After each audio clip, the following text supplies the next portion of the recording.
And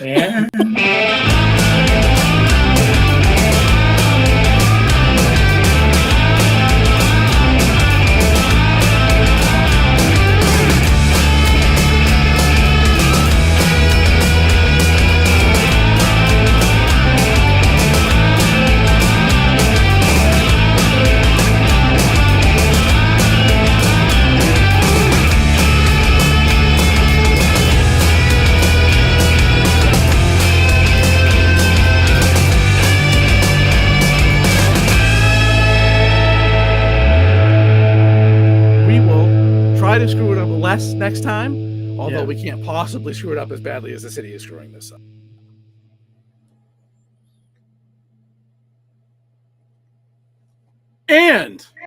And welcome to the This Week in Worcester podcast. I am Tom Marino. I am the editor of This Week in Worcester. I am here with Mr. John Edward Keogh. He is a valued and featured contributor to This Week in Worcester. He is also the president of Hollywood Film Group and an executive producer with Manny J Media. Hi, John. Hi. How you doing? I'm doing all right. You had a premiere of sorts on Friday? Yeah, so we had Proof, which is a movie that we did last year with Studio Theater Worcester, and kind of came together at the last second because the rights to the play are kind of difficult to secure, but we needed to do a screening, and so we put together a screening, and we were able to do that at Worcester Academy on Friday. So it was kind of cool, but it was harried, as you know, because I texted you late in the day.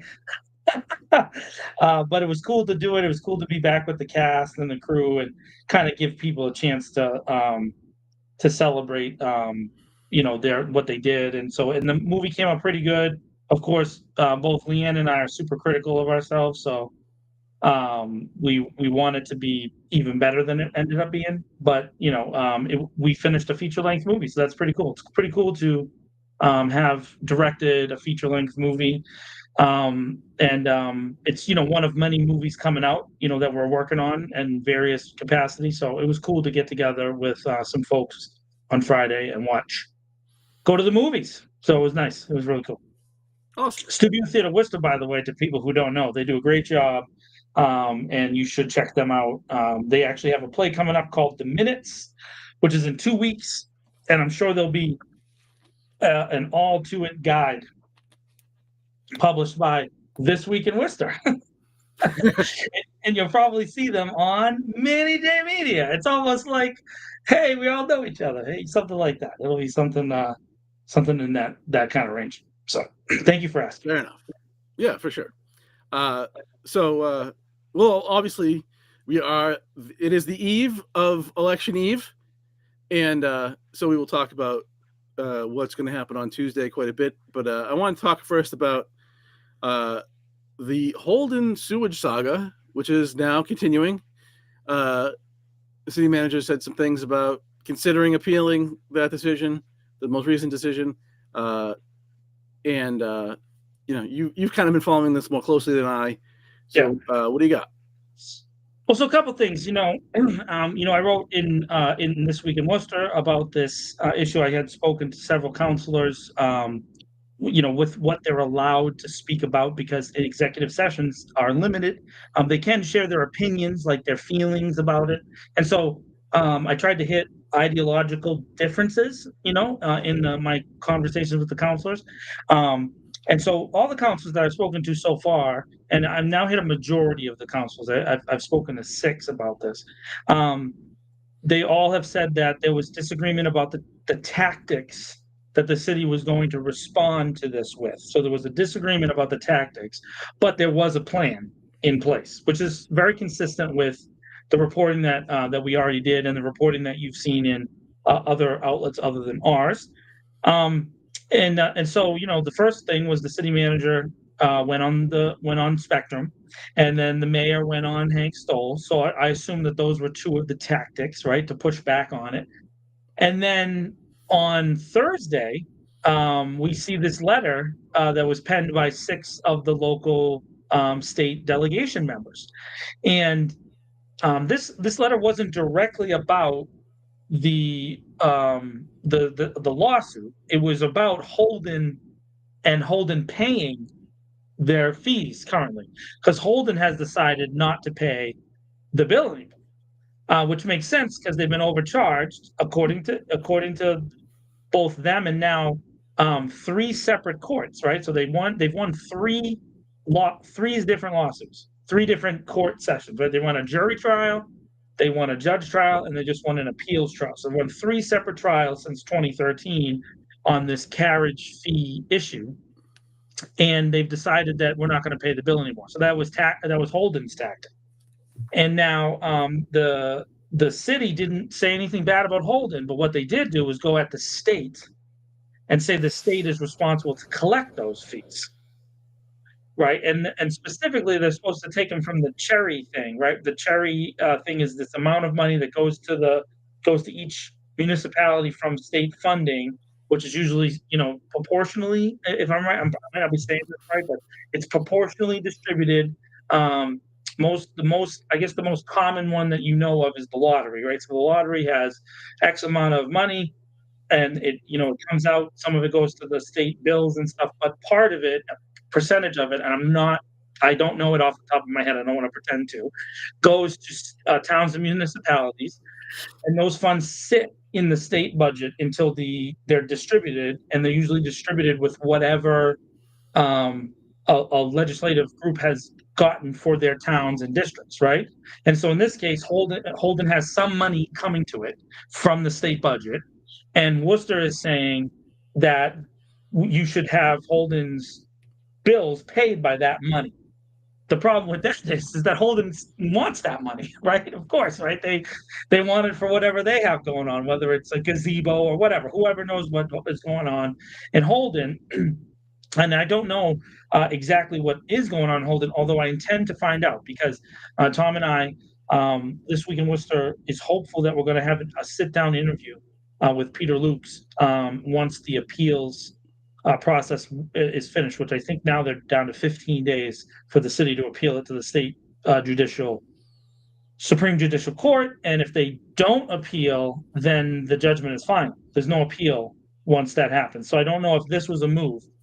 There's a second element of this, is that the city has written letters to the governor appealing this decision and saying that she should intervene directly.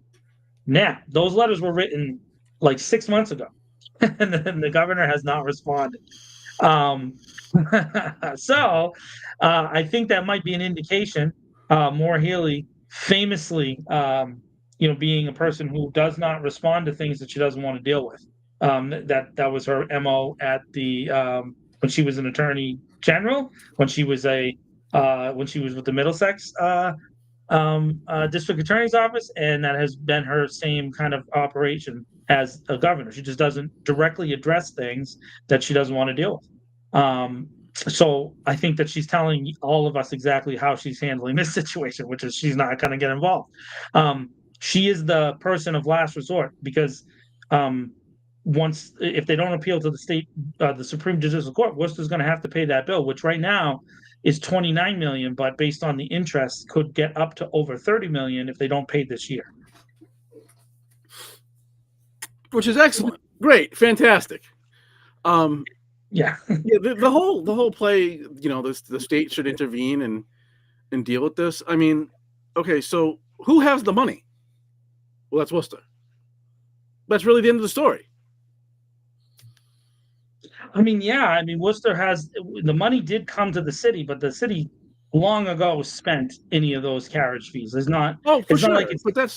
But they collected the money. They did collect the money. So that's the issue comes down to is, and I do want to say this. I know that you and I get hammered a lot for being like, oh, we're going after the city manager, or we're going after whoever. And I'm not. You cannot blame Eric Batista for all of this. You can't. No, it's ridiculous. Because it originated during Michael Bryan's administration. So there's two other city managers that were involved with this. What you can talk about is the tone of the exchange between Worcester and Holden, which very much has maintained the same. So I'm not asking you all to go read this, but I do think that this is part of the folks that are so motivated about being involved with how we do things here in Worcester, it is time to read things. And so this decision, it's about 40 pages long. There are some other uh, things there, some like footnotes and stuff related to it. So there's that.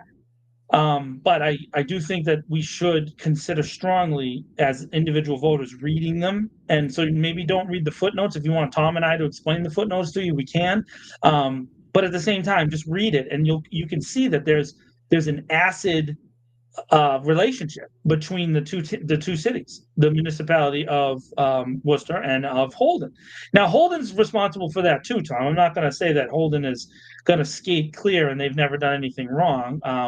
We're not exactly on friendly terms with Holden over the years on a lot of issues. However, including like football. Like high school football, right? So I'm not trying to root for Holden in this particular case, but I would say that Holden seems like they at least operated in good faith by offering this settlement more than once. They did offer the same number, the $8 million, at least 3 times that I can see in the record.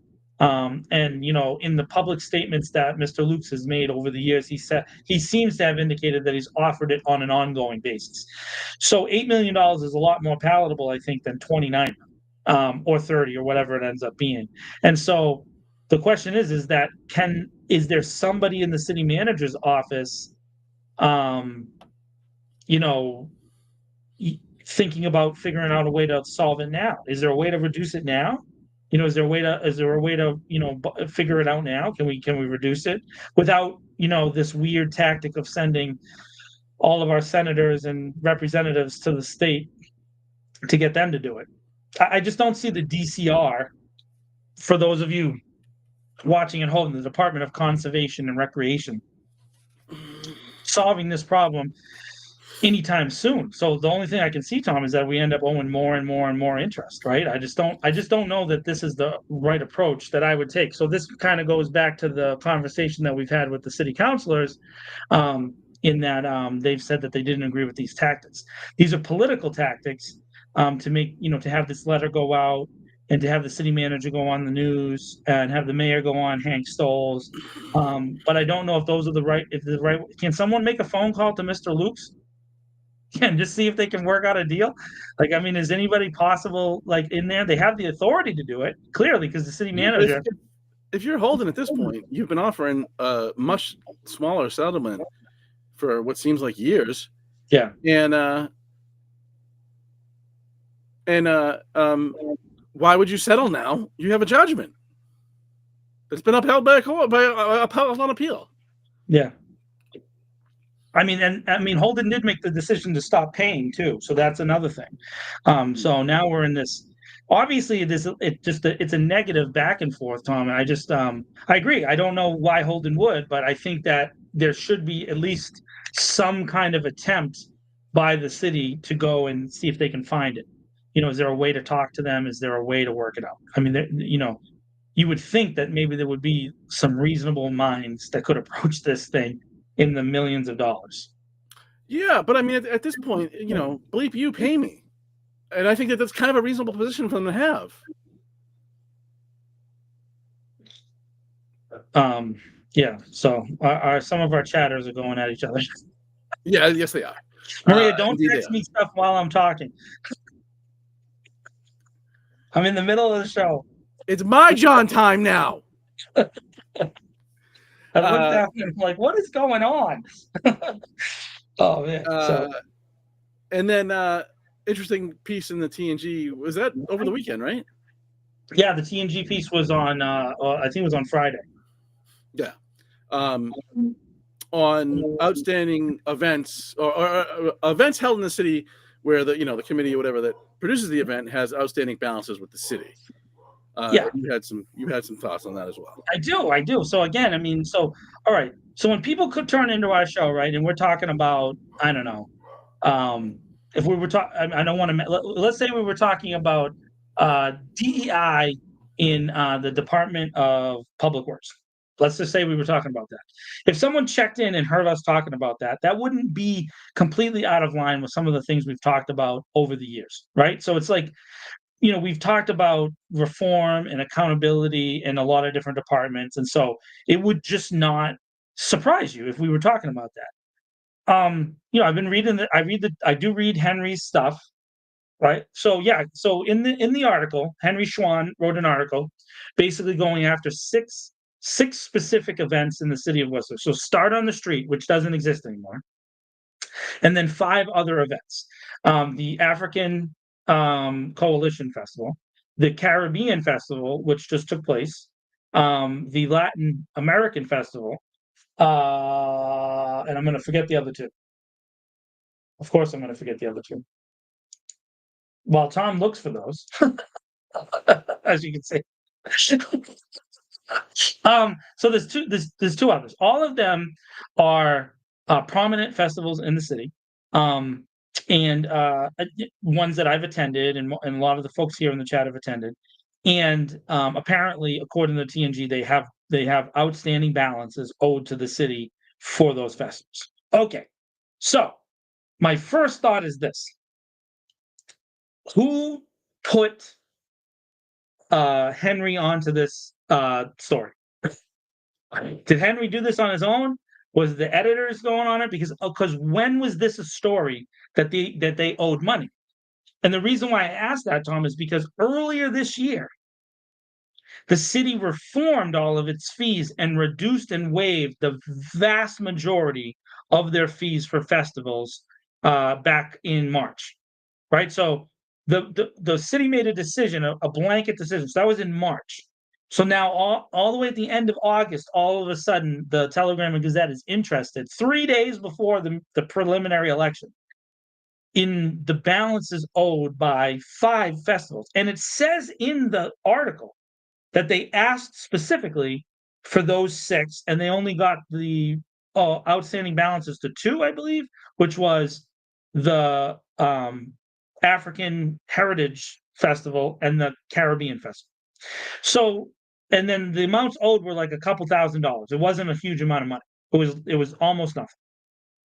Okay.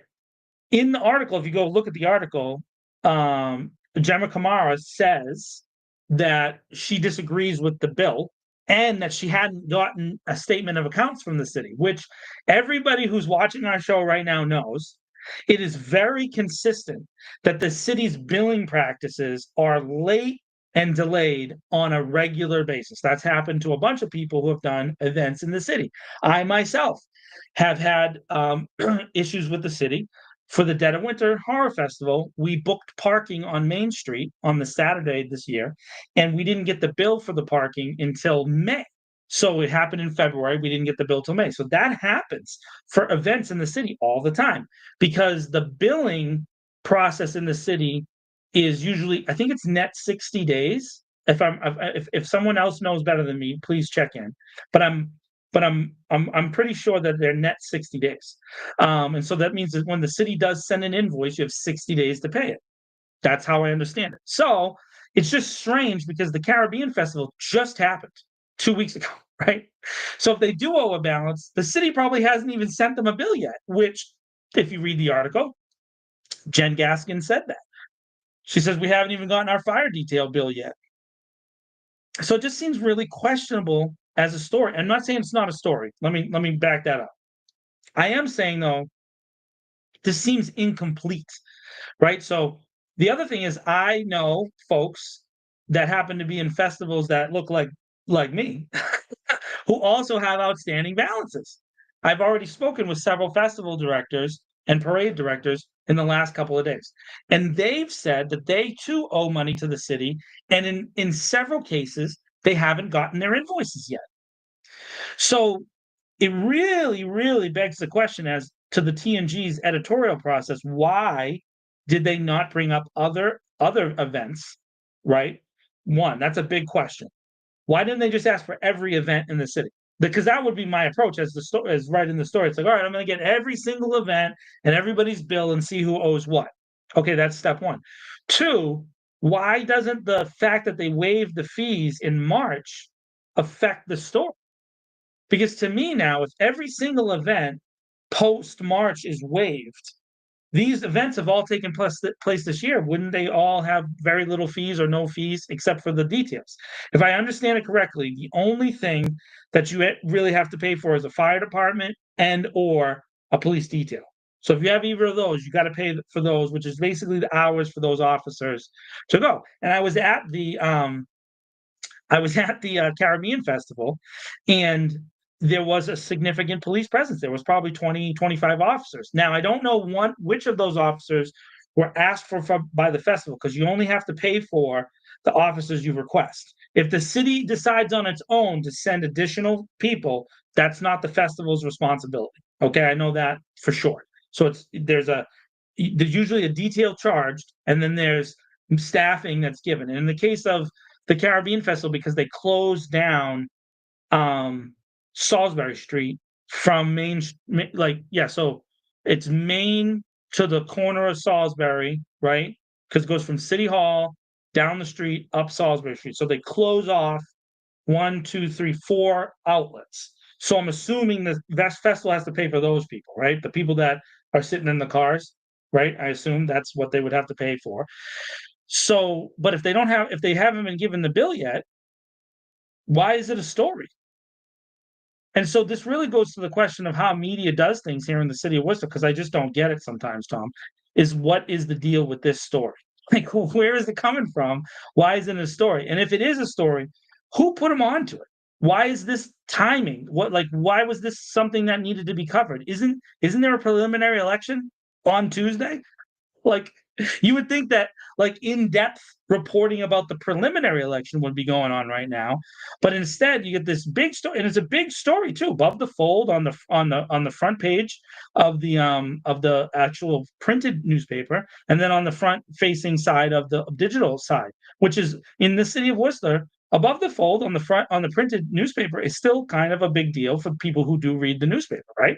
And so, I mean, I saw it in the store. You get to see it, and of course, the picture is from this year's Caribbean Festival. You know, right? Which I think the picture was taken by Paul Anderson, which is Suzanne's husband. So, again, there's this layer of stuff here that's really, really striking. And hey son, how you doing?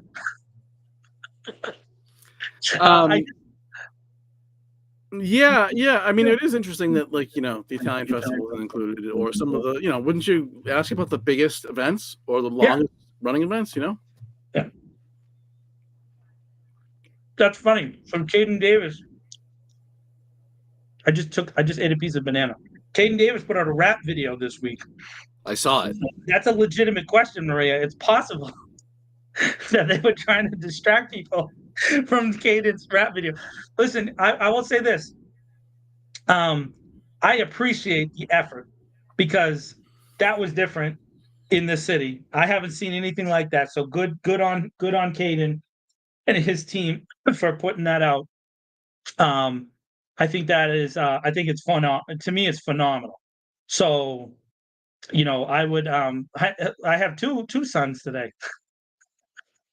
I think it is. I think it's important that we have that kind of stuff going on, and I think that I want to know a little bit, Tom, like how much social media is truly going to make an impact on this year's election, because we saw in New York City a candidate exclusively campaign on social media, right, and door knocking, but no traditional media. Which, by the way, I can't help but criticize the New York papers and the New York TV stations for being very critical of Mandami, right, because he didn't spend any money with them. So that's an interesting question again. So Tom and I, for example, we don't have anybody paying us for political ads. So no one's taken out an ad on This Week, at least not that I know of. Tom, has anybody taken out an ad on This Week in Worcester? So, and I don't know. I don't even. That'd be a negative. Yeah, I don't even know what our policy would be. What would be the policy for a politician taking out an ad? Do we have one? I mean, you don't have to do anything differently, but charge everybody the same thing.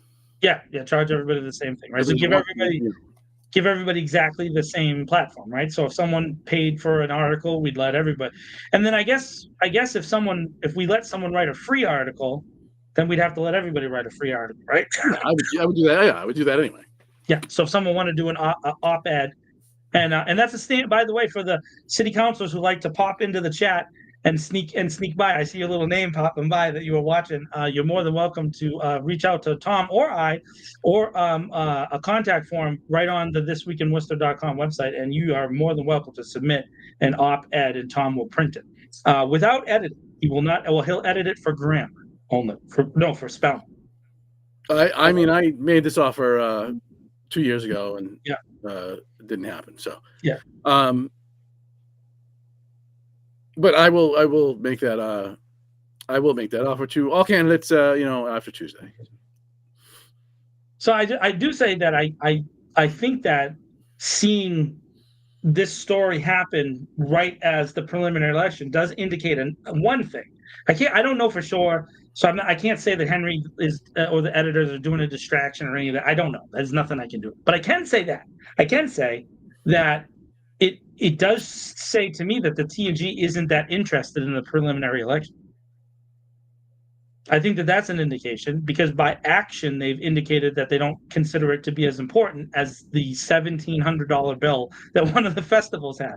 And by the way, again, this is not the city's. Dude, when we're talking about $29 million that we might have to pay to Holden, the 10,000 total between all of these festivals is not anything. It's nothing, right? It's less money than they spent on the giving the bags away last week. Remember they gave away the yellow bags to several places? Happy that you feel comfortable. I don't know what's going on. We got all kinds of people in the chat today. So I do find that interesting, Tom. Like what specifically drives choosing stories? So I guess the reason I wanted to talk about this is I want to ask you this live. I'm going to interview Tom Marino, editor of This Week in Worcester and co-host of the award-winning and #1 rated political podcast in the city of Worcester, the This Week in Worcester podcast, which you guys are all watching right now. Tom Marino, on the spot. What makes you choose stories? I mean, I suppose there should be a formula, right? But I don't really have one. I mean, it's relevance, obviously, and kind of a gauge of potential interest.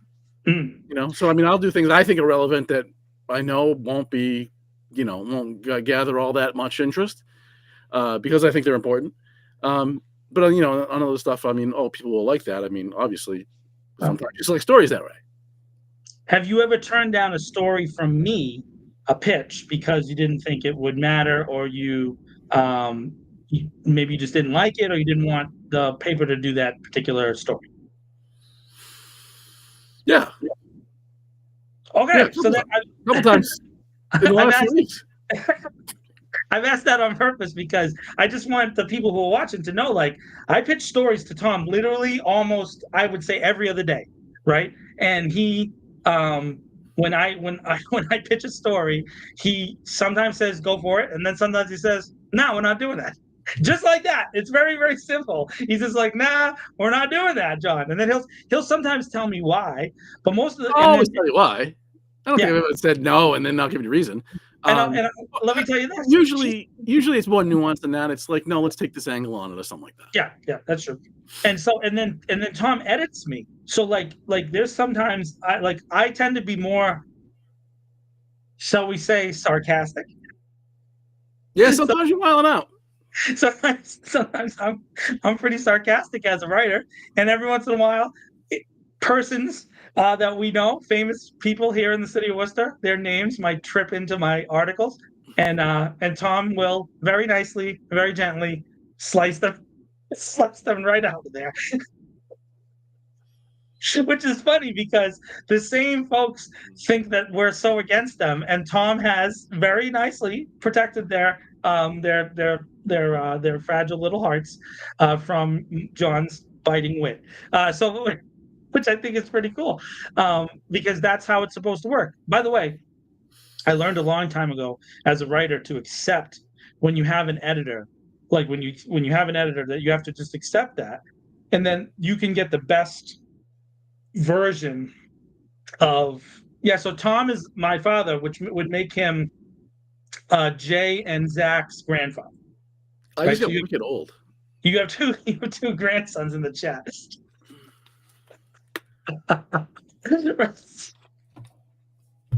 Yeah, I mean, look, it's obviously relevance is important, and take. And I'm not saying you've done this, but this is what it made me think of when you explained it was, you kind of just pulling somebody out of left field to take a swipe at them where it's out of place or not fact based. You're trying to draw an analogy. I just we try to be fair to everyone, even folks we're not fond of.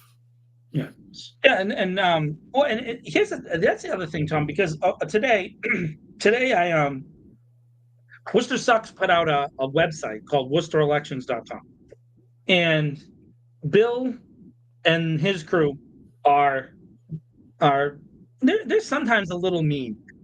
Let's just put it that way, towards people they don't like, and they're very clear about who they don't. Okay, so I posted it in Worcester Political Dialogue, because I often share a lot of everybody's stuff. I share Charlene's stuff sometimes. I share T&G stuff. I share media in the city of Worcester all the time because I try to be fair about it and post things wherever it goes. You know what I mean? I try to be fair, even though I work for Tom and I work with Tom, and I want This Week in Worcester to succeed. I also believe in healthy competition. So I don't have an issue with someone if they write a good story or if they write something interesting. I find it to be fascinating. I actually find Charlene's profiles that she's been doing. So Charlene, I know that you've been popping in on the show here and there. I find Charlene's profiles to be great reporting. She's doing a great job. She's actually picked into some cool stuff. And then I think that Tom has a different angle that he approaches, like the stuff that you did about the websites. I thought was a great article. Right, because I didn't even realize that, and you did that work. So the WorcesterElections.com website that Worcester Sucks put out, I find it fascinating because it's the first time a local resource, at least in a long time that I remember, has put together like a portal for campaign contributions, and this one is over time. Like this is like lifetime contributions, so it's not just like this cycle. It's a whole bunch of stuff. And I find it, I like it. I'm into that kind of thing. Tom and I are working on stuff like it, similar to it, where we're collecting data and trying to present information to the city of Worcester. So when I saw it, I was excited about it. And then I started getting into, the normal comment battles with people on Worcester Political Dialogue and Reddit and all the places that people go to troll in the city of Worcester. And what I find, Tom, is that if you disagree with someone in today's Worcester, you are immediately marked as a racist, a bigot, woke, if you're on the other side, right? What is it? Social justice warrior. That's a thing. I hear that a lot. A secret MAGA incel. Which I think I like that one.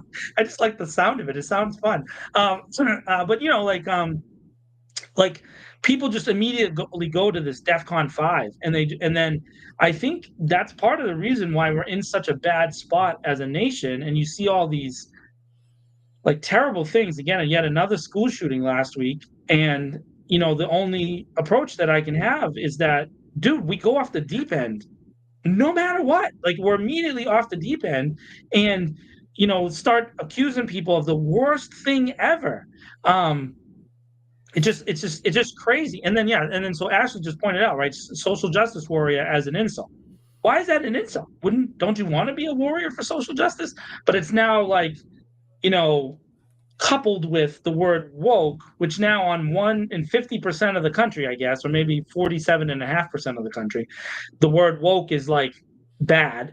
And then with a different 47.5%, it's good still. So there's like this back and forth between this one word, and it doesn't mean the same thing anymore.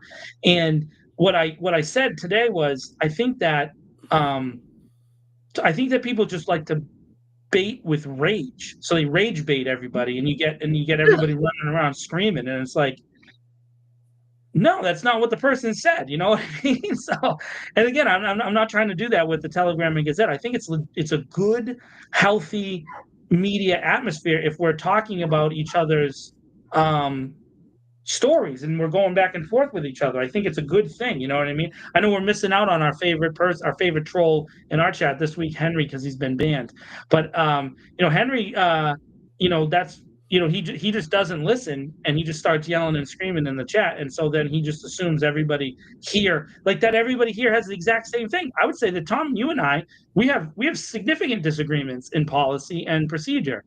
The thing that I think I want to be associated with, and maybe I'm wrong to say this, but I want to be associated with people who care about people, right? So if you care about people, even if you have a different agreement on policy, I can talk to you, and we can work out together the differences. I'm okay with that. Like we can talk about and work out whatever the opposition needs to be or policy things. Like on immigration, I actually think that there is room for comprehensive immigration reform that could be done with a single bill, a single law that you could pass to fix it. But then if you say that out loud, then people will start yelling and screaming at you, because if you don't say what they think should be immigration reform, then you will lose them completely. And now you can't get anything done because everybody is everybody's upset because you didn't pick their conversation. Yeah, open dialogue. That's a great thing, chat. Yeah, so I mean, kind of 2 points. Especially in Washington, gridlock, and we see a lot of this in national politics, right? But the funny thing is I think it's mostly a show, because those people largely agree. Most people in Congress largely agree. They're all neolibs. They largely agree on policy. Yeah. There is, in some of the gray areas, there's disagreements and sometimes vast disagreements. But by and large, at least as philosophically, like as a political philosophy, they generally agree on most things. So I think it's kind of a show, and they're trying so hard to differentiate when they don't have anything of substance to say. So they create these straw men, these stupid arguments.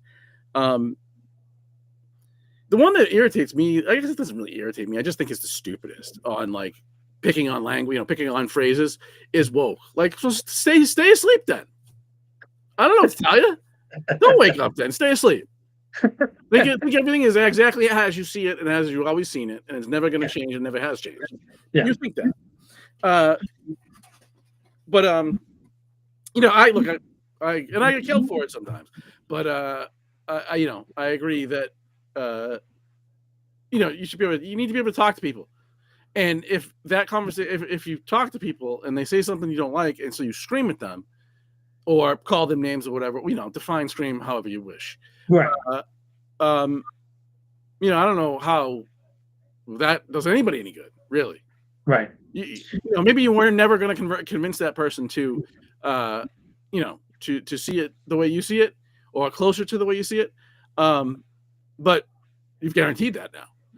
And anybody else that saw you behave that way, you might have guaranteed it with them too. Yeah. Look who wants to, and I think big tent politics, I think, is mostly nonsense.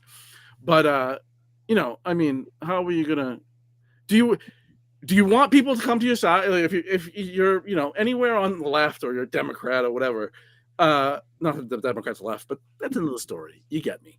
The result of the last election is you need some people to switch sides. Yeah. If you want to win. And screaming at them isn't going to convince them to do that. Right. So I don't know what we're doing. I'm with that. And so, I think, obviously, I think most normal humans at this point do agree that the political parties don't do anybody any favors at this point, except for the most absolute, resolute Democrats and resolute Republicans. I just find it very hard if you came to me and you're a staunch Republican, I'll probably laugh at you. And if you come to me and you're a staunch Democrat, I will laugh at you too, because I just don't know that you can tell me that either national organization has done anything of substance for decades, other than they all come together and pass the defense agreement every year. I mean, to do that, that's a guarantee that they're going to spend money in the military. But it's hard to have a conversation. Like, for example, this is a great one, right? So I'm in the film industry, and there's Section 181, which most people don't realize.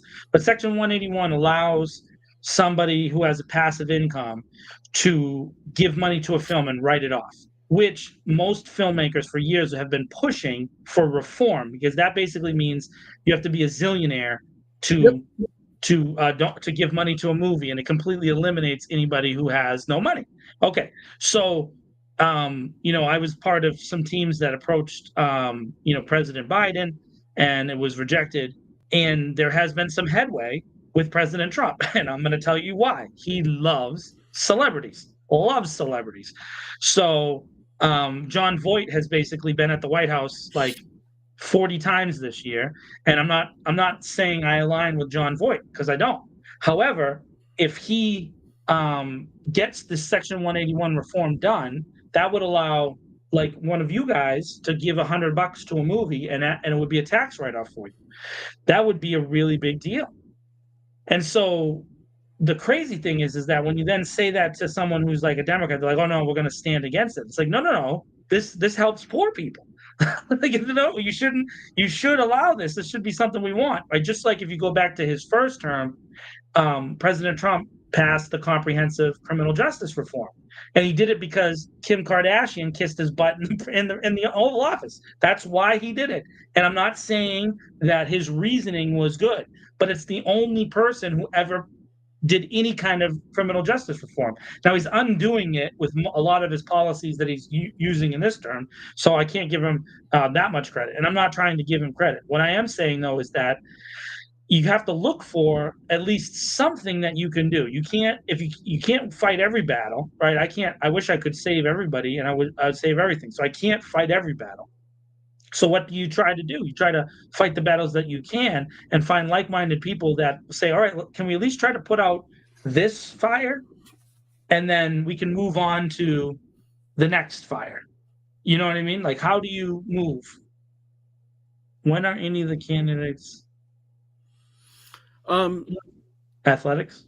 I would just point out that the First Step Act had, the president's interaction with that was he signed it. Say what?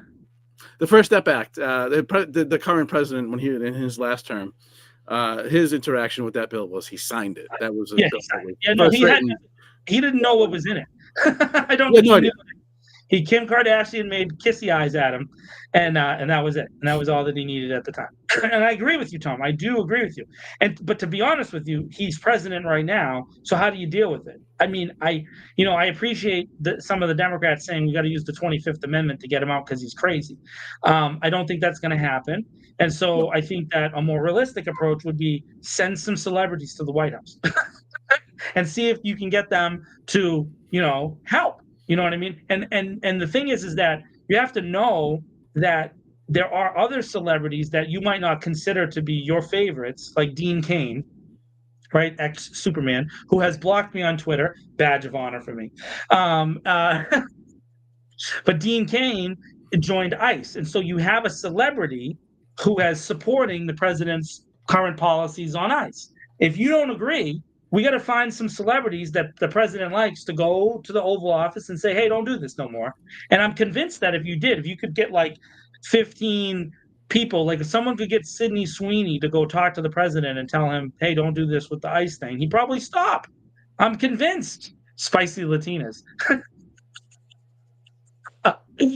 That's exactly what it is. He loves the limelight. He loves that stuff. And so maybe that's the way that you go and talk to the guy. And I think that's what, look at all the way if you notice the way that the world leaders are approaching him now, they're all bringing him presents. They're bringing him awards and plaques and paintings and stuff like this. He likes trinkets and stuff. And you got to be in gold. Go get him something that's covered in gold. So, there's got to be at least one kid I know who's got a gold chain that is willing to give it up so we can go get some reform with the president. So, but if you say that, people just hate the guy, and I get it. I'm not saying that I'm pro the guy. I'm saying that you have to find some way to work within the context of what it is. Now, I do get the other thing too, Tom, which is, when you get to sending troops into cities, armed troops into cities, now we're talking about maybe a completely different world that we're living in. And so then, yeah, maybe we'd have to change. But since that hasn't completely happened yet, although it did a little bit, I don't know what to do in the meantime. I don't know if me setting myself on fire is going to help anybody. You know what I mean? I don't know. I don't know what it'll do. So the only thing we can do is we do our show, we write articles, and we try to talk about everything. We try to talk about it, like at least discuss it out loud, because I do think that the folks that are pro the negative policies and the president doing the crazy stuff that he's doing, they are doing exactly what happened to them, at least in their opinion, and they're trying to silence anybody who says anything. And if you are reasonable in your approach at all, then I don't know that we're trying to make light of it, Johanna. You got to listen to the whole context of the show. You can't have a conversation, because they'll just shut you right down. And so if you don't try at least to talk to them, then what do you end up being in? What situation do you end up being in my opinion? Nobel Peace Prize. Yeah. Jesus Christ. My answer to that, Fred, is yeah, I mean, honestly. For what? For what? Oh, for what? You're an idiot, Fred. I don't know what else to say to you, buddy. That's just silly. That's just I mean, it's like they're still butthurt because they gave Obama a Nobel before he did anything, which was stupid too. Yeah, and Obama shouldn't have got his. I'm completely okay with that, but Trump shouldn't get a Nobel Peace Prize. Just like Henry Kissinger shouldn't have got one. Like the Nobel Peace Prize is the ultimate popularity contest. It is literally the ultimate popularity contest. So yeah. I don't. I mean, it has some relevance in Nobel Prizes in sciences and whatnot, but sure, Prize is a political tool. Yeah. Sure. You get the guy who got the science one at the UMass. That's a big deal. But I don't care about the Peace Prize. Never have. So It is what it is. Giving it to people who. By the way, Alfred Nobel is not a great dude. I mean, not even that. Giving it to people, who drone strike, who use drones to kill all kinds of people. Like, what are you talking about? Moving on. Yes. There's a preliminary election on Tuesday. Yeah. Do you think we can learn anything? So, I mean, I think I don't know. But it depends on the results. And the result is really, to me, entirely about turnout. So the last preliminary election for the municipal election was the lowest turnout in the history of Worcester. And it was a really rainy, cold day. And that was when Joe Petty was running for the state Senate against Robin Kennedy. And it was the lowest turnout in the history of Worcester of all time, of any preliminary election. So that's a low bar to clear. Sure is. Right? But what's the height going to be? 10%? 15% turnout? Now, if you remember, folks, at the last municipal election, so 2 Novembers ago, we actually had the highest turnout since the 1980s, when we had a little bit over 21%. Total turnout of the electorate now. So that's the total of registered voters turned out for that election. And there was the last one was 21.3. 19. Okay, 19%. But it was one of the highest turnouts since the 80s, right? Because back in the 80s there used to be really big turnouts, and then in the 90s there was a big change. Okay. So if on Tuesday 20% turns up on Tuesday, that's a really big number for Tuesday. Yeah, and that would indicate a lot of enthusiasm in this election. So, but again, there's no district race on here. See, so now he's just trolling now, so it doesn't matter. Yeah. I'm just going to ignore that. There's no district races, so obviously all the people that would be coming out for the enthusiasm of the districts probably aren't going to vote. So, you're really just going to get the turnout for the one school race and then the at-large seats. And I really think that comes down to campaigning and then, money, right? So, like, except for Gary Rosen, because Gary Rosen is a unicorn, and I guarantee it. Well, if I was going to make one prediction, it's that Gary Rosen will finish in the top 10, not just the top 12, but the top 10. And you will be surprised by his vote total. He could finish as high as, in this early stage, he could finish as high as maybe fourth or fifth, in my opinion. But that's Gary Rosen. He traditionally doesn't need money to get votes. He has a base of people who turn out to support him, and he's been super active this cycle compared to his last cycle that he ran. He was on TV, with more. I saw him with more on TV. I obviously see him walk. I walk every day in Elm Park, and I see Gary out on the corner in front of Price Chopper, and then he goes back down all the way near Big Y. He's been on those corners, and he's been talking to people. He's had crowds of people that go stop and talk to him. So I will not be shocked. That's my only guarantee, is that I think Gary finishes in the top 10. But he doesn't count. Everybody else, I think it's based on the amount of money they raise, Tom. And then just the enthusiasm of the campaign. I would say that I do want to give shout outs to people I've seen around. Right. So I've seen Gemma walking, I've seen Caden walking, I've seen Edson walking, I've seen Christian out there. I've seen Charles out there. I've seen I'm going to say his name wrong. Owakura. Am I saying it right? I have no idea. Someone correct me if I'm saying it wrong. I've seen him, and I've seen Bernard, and I haven't seen Donna. But that's traditionally, Donna's not a huge, walk in the street. She has a kind of the same block that votes for her consistently. I have not seen Kate except at the festivals. I've seen Kate at all the festivals, and so she's been at everywhere there. And I've seen Joe at all the festivals. And I'm probably missing. Who am I missing? I haven't seen Dr. Mitra. I've seen his signs and I've seen his mailers, but I have not seen him on the streets. So I don't know. I don't know what that means in terms of finishing in the top. Did I miss anybody? If I missed someone, No. I'm sorry. No, I think it'll be interesting to see how Jessica People does, because Dr. People, yeah.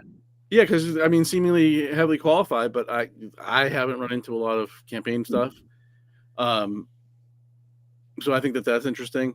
It's hard to make a call on who's going to be out, right? Like we could guess, but it's going to be a guess. I think Caden's done quite well campaigning. I can't imagine that he's going to be at the bottom. Mr.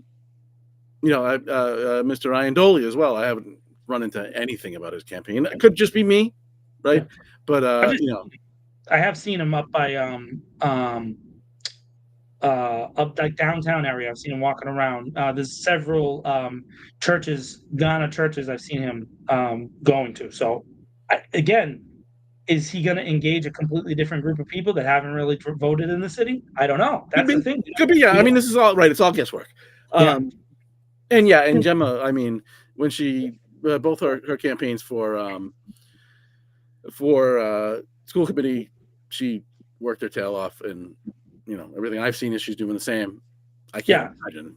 I've seen Gemma everywhere. I've seen Caden and I drive around a lot. So I mean, every neighborhood I've seen either Gemma or Caden, pretty much on every street in the city, for like months now. And it wasn't just like they didn't just start. They've been going at it for months and months and months. Right. And by the way, in Worcester, one thing where you see changes and surprises, when there have been surprises in the city of Worcester, it's usually from door knocking that you see the change. And I would point to Attell. Attell's a perfect one. Attell came out of nowhere for a lot of people, but you and I were following that campaign, and if you watch that campaign, Attell was beating the street. She beat the street to death, and she was out there every day, constantly with her. And you even see, I've seen her sons a bunch these past couple of weeks. So even though the District 5 race is not on the ballot in the preliminary, so that's an indication usually of energy for the campaigner and things like that. So Christian has been, again, I've seen Christian in a ton of stuff. A lot of the I've been trying to go to some neighborhood meetings as much as I can. Sometimes it's hard because they're like it's just hard to go to all of them, but I've been trying to get to them. I was at the very end of the Green Hill, the one at Jonathan's church there. I was in Maria and Leanne's neighborhood. I was at the very end of that the other day, for maybe like 25 minutes, and Jim McGovern was there, so I was there for that. And then I went to. I'm trying to go to the one. I'm trying to get to the Webster Square one, but the Webster Square one changes times, and so it's hard. They're moving around a lot. It's not consistent. So then the one from my neighborhood is at the YMCA. So I'm going to try to make it there. I think it's on September 11th. So. Yeah, so I mean, I guess because it'll be interesting because there is an at-large, right? There is an at-large preliminary, so it'll be interesting to see how the vote totals come back. But I don't know how telling that is.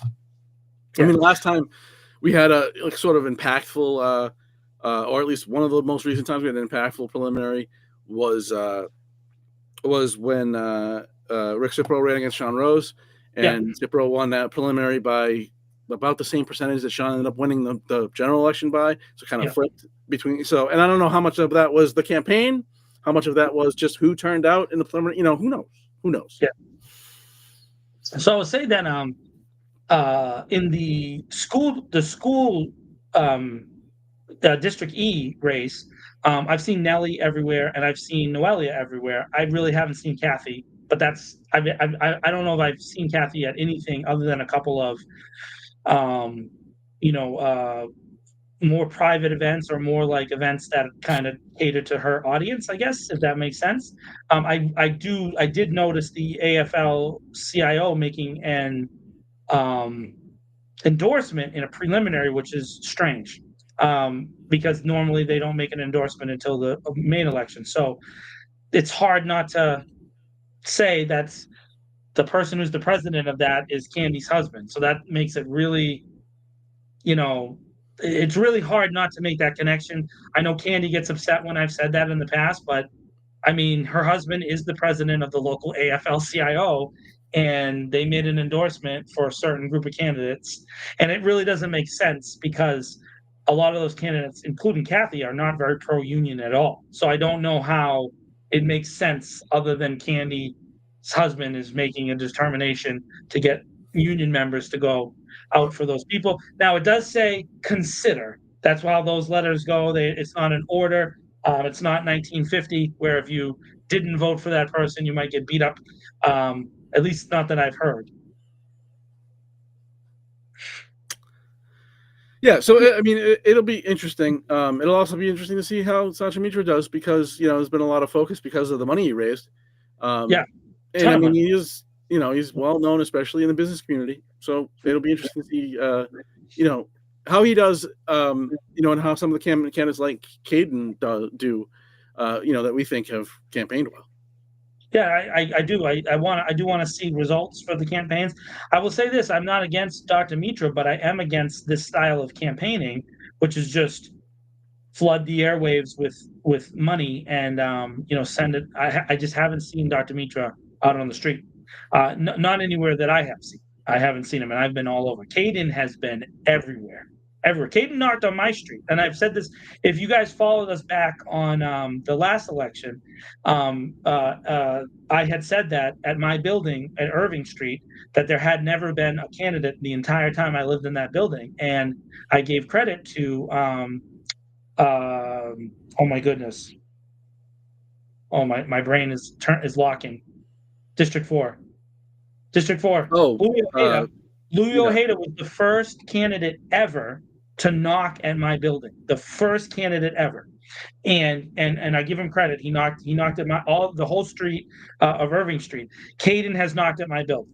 So I have, in this case, two people now who have come to that neighborhood. So that is something that I think about. There's effort being made. Again, Mo Bergman has never been in my neighborhood, never, not once, and neither has Joe Petty either. So it's not like it's me picking one side over the other. They just don't care about Irving Street, and they don't invest in Irving Street because maybe they don't think people are going to vote. Now, let me tell you this: there's 15 people that live in my building. They're all voting. Let me tell you this. They are all voting. They are voting. Let me tell you, because they have to hear me all the time. Yeah. And my neighbors. Yeah, my neighbors too. I don't know what we'll learn, but we might learn. It will at least be an indication of where we're at now. But it's it's a long 2 months. Yeah, I would say that I will. I'm not going to say. I will never say. And our policy of This Week in Worcester is not to endorse any candidates, but I will say that there's probably about 60 votes on Irving Street that I have direct influence over, and I promise you, I will wield my influence. And 60 votes, that's what is that, like 2/3 of the electorate? That's it. If you're gonna come, it's the where the school building is. So it's those buildings all down on the school building and the apartments across the street. So there's 4 buildings in a row. And then there's another one diagonally called the Chatham Street Apartments. The Chatham Street Apartments you got to call because the manager has to let you in because they have a kind of a closed community. But all the other doors, you just knock on the door and someone will let you in. So yeah, I think that is all for our agenda. Unless you have something else, I'm ready to move to John's favorite part of the show. This is a very early Tom's favorite things, and I will say to the chat, you know that Tom is lying, and his pants are on fire right now. You can't see his pants. He might not have any pants on, but the next time he puts pants on, they will be on fire because the number one rated section of the This Week in Worcester podcast is Tom's favorite things. Worldwide acclaimed, Tom. Worldwide acclaimed.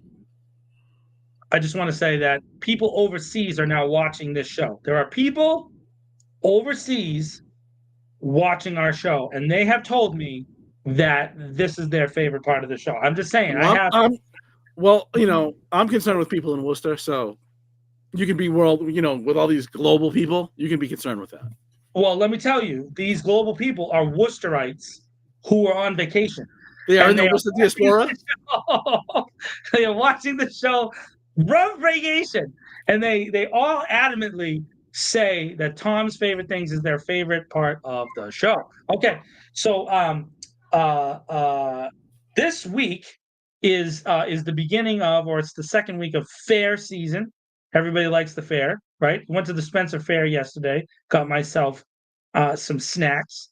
And so, Tom, I gotta hit you with a food question, and I want to hear it from everybody in the chat. What is your favorite fair food? This is really simple for me. I'm a fried dough nerd. Give me the fried dough, put a bunch of sugar on it, like heart-stopping amount of sugar on it, and brown sugar and whatnot. Yeah, I'm a fried dough guy. That's it. That's an easy one for me. I am also a fried dough guy. I decided to change up my pizza person yesterday. I had a pizza person that I usually pick at the fair, and I went to a different pizza person, and that was a mistake. That was a mistake, and it crushed my stomach. Always bad. But I did have fried dough. I try to rotate my fried dough business, but fried dough, and I like it with butter and sugar. That's me. I'm butter and sugar. I don't know how everybody else feels. I'm not a cinnamon guy, not too much. If I was gonna throw a little cinnamon, it would be like a tiny little bit, like a little schmutz. I will tell you this though, I like a little bit of ice cream with my fried dough if I can. If I can get fried dough, I'll get fried dough. Speaking of which, what a big thing at fairs is ice cream. And I had a conversation with somebody about I will never give anybody pineapple pizza. That's disgusting. It's disgusting. It's beyond disgusting. It's sacrilegious. It's literally against the law. To be honest with you, I wouldn't be a dictator for any reason other than to arrest people who like pineapple pizza. That would be it. That will be what I take people down for is pineapple pizza. But I had a conversation with the guy about Jimmy's, right? So the little sprinkles that go on the ice cream, and it was just funny to hear how many different words people use for what people use for sprinkles. This lady telling me to shut up on my own bleeping show. Well, cuff me then, John. Oh no, a couple of people are going to jail. Directly to jail. Do not stop. Right to jail.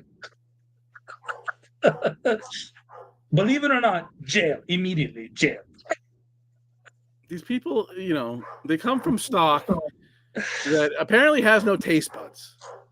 The taste buds have been worked out of their gene pool. And it's just like things go in, they just feel it. It's just texture. There's no taste. Pineapple on pizza.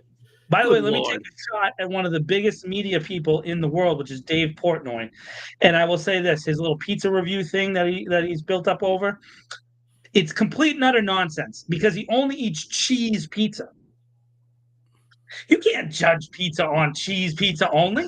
You can't. It's not possible. It's silly and stupid to say that. It's just silly. So this goes out to Barstool Sports and Dave Portnoy, who will never watch our show, ever. But if they do, and it comes along, you guys can cut this out and send it to Dave Portnoy and tell him your pizza reviews are questionable. Questionable at their best because you don't eat other toppings. Come on now. If you're going to, dude, like a cheese pizza is nothing. Anybody can fig on pizza. Oh, my God. Oh, that might just shut the show down. Oh my God. Pizza. What are we doing? What are we doing? Ash, I might fist fight you over fig on pizza. I don't know. All right. It's getting violent. That means it's time to go. Although Ash would probably tool me up, bro. I don't know. Ash, you know what I mean? She had the whole police department on worked up. No way. That didn't happen. Nothing to see here. They were scared. All right. Thank you. I know we're a little short tonight. I have a dog that's going crazy. I had a crazy day. I want to be done. I haven't eaten. I want to be done. So we will do this again next week, Sunday at 8:30, as we do every week. And until then, we will try to screw it up less next week. Have a great week. Everybody crush it. Go vote. Everybody vote.